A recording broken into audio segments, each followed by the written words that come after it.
اصل میں وہ اسرائیل ہے، بنی اسرائیل، اور اس کو لوگ اسرائیل کہہ دیتے ہیں۔ جناب یعقوب کا ایک نام تھا اسرائیل، ٹھیک ہے، اور بنی اسرائیل ان کی اولادوں، ان کے جو ہیں 12 بیٹے تھے، ٹھیک ہے، ان میں سے ایک بیٹے کی نسل جو ہے، میں کیا کہوں، میں تو آیت پڑھ دوں گا، ہاں، وہ اس کا نام تھا یہودا۔ یہودا حضرت یعقوب کا وہ بیٹا تھا جس نے اپنے بھائی حضرت یوسف کو اپنے ہاتھ سے کنویں میں ڈھکیل دیا۔ لیکن موت حیات کا تو مالک اللہ ہے، جب تک وہ کسی کو مارنا نہ چاہے وہ مرے گا نہیں۔ کنویں میں ڈھکیل لیا، لیکن اللہ کی مدد ہوئی، کچھ لوگ مسافر تھے، کنویں سے نکال کے لے گئے بازار مصر میں، اور لے جا کے انہوں نے بیچ دیا۔ خریدنے والا کوئی آسان نہیں تھا، اس نے عزیز مصر، جو مصر کا بادشاہ تھا، اس نے خریدا۔ چلیے وہ ایک تفصیل ہے، لیکن اب اسی سے آپ اندازہ لگائیں کہ یہ یہودا کی اولادیں جو ہیں وہ کتنی ظالم ہیں۔ سورہ جمعہ میں ہے، موجود ہے، بسم اللہ الرحمن الرحیم، قل یا ایھا الذین ھادوا ان زعمتم انکم اولیاء للہ من دون الناس فتمنوا الموت ان کنتم صادقین ولا یتمنونہ ابدا بما قدمت ایدیہم واللہ علیم بالظالمین۔ اب دیکھیے، یہ آیت میں نے پوری پڑھ دی، اس کا مطلب ہے کہ اے میرے رسول، ان یہودیوں سے نہیں، آل یہودا کو کہہ دو، آل یہودا وہی، ان سے کہہ دو کہ اگر تم سمجھتے ہو کہ تم ہی اللہ کے دوست اور ولی ہو تو ذرا موت کی تمنا کر کے دکھاؤ، ہیں، اگر تم اپنے دعوے میں سچے ہو، ہیں۔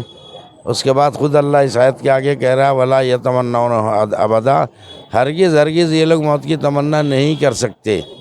کیوں؟ بما قدمت ایدیہم، اس لیے کہ ان کا پچھلا کیریکٹر بڑا خراب ہے، تو شروع سے جن کا کردار خراب ہے، تو اب ظاہر ہے پھر اللہ کہہ رہا ہے بما قدمت ایدیہم واللہ علیم بالظالمین، اللہ ظالموں کی حرکتوں سے خوب واقف ہے۔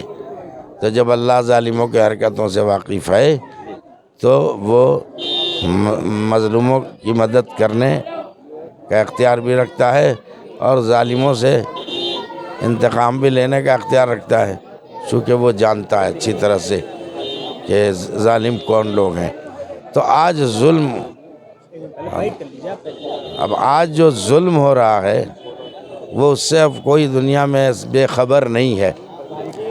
اسرائیل میں یہ کیا ہو رہا ہے؟ چلیے یدھ تو ہوتا ہے، جسے یدھ بولتے ہیں، جنگ بولتے ہیں، لیکن یہ معصوم بچوں کا کیا قصور ہے؟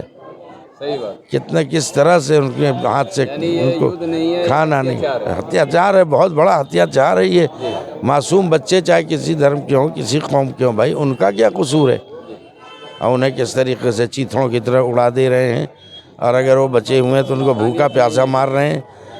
مریض جو ہوتا ہے، بیمار ہوتا ہے ہاسپٹل میں، کتنی پریشانی اس کو ہوتی ہے، اس کی سیوا کی ضرورت ہے، اس کی دیکھ ریکھ، کہ اس کے اوپر سے بم برسا کے اور یہ ہاسپٹل ختم کر دیں۔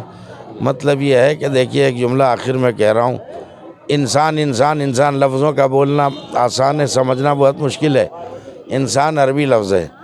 آدم کیا ہے؟ آدم کسے کہتے ہیں؟ آدم کو ہندی زبان میں منو کہتے ہیں۔ آدم کی اولادوں کو اردو میں آدمی کہتے ہیں اور ہندی زبان میں منش کہتے ہیں۔ تو سارے دنیا کے انسان آدم کی اولاد ہیں، ٹھیک ہے؟ تو جس میں آدمیت پائی جائے وہ آدم کی باخلف اولاد ہے، اگر آدمیت نہ ہو تو ناخلف اولاد ہے، ٹھیک ہے؟ وہ تو اوپر ہی پتہ چل گیا تھا، ایک کا نام حابیل، ایک کا نام قابیل۔ قابیل نے حابیل کو بے گناہ بے جرم قتل کر دیا تھا، لیکن آدم نے کیا کیا؟ جو وہ تھا، مقتول تھا بیٹا ان کا، اس پہ ساری عمر روئے، اور جو قاتل بیٹا تھا اس پہ لعنت کی۔ ایک جب مجھے بول لینے دیجئے، انسان بنا ہے انس سے، انس یعنی محبت، انسانی جس میں محبت کا جذبہ پایا جائے، بس جس میں محبت کے جذبے ہیں اس میں، جس میں جو ہے انسانیت پائی جاتی ہے، وہ اصل میں انسان ہے۔ اور اگر دیکھنے میں کوئی انسان ہے اور اندر جو ہے محبت کا جذبہ ہی نہیں ہے، رحم نہیں ہے، اس کے دل میں جو ہے وہ ذرہ برابر بھی انسانیت کی کوئی رمق نہیں تو اسے انسان کیا کہا جائے. ان سے بنا ہے انسان، جس میں ان سے محبت ہے وہ انسان ہے، ورنہ وہ حیوان سے بدتر ہے.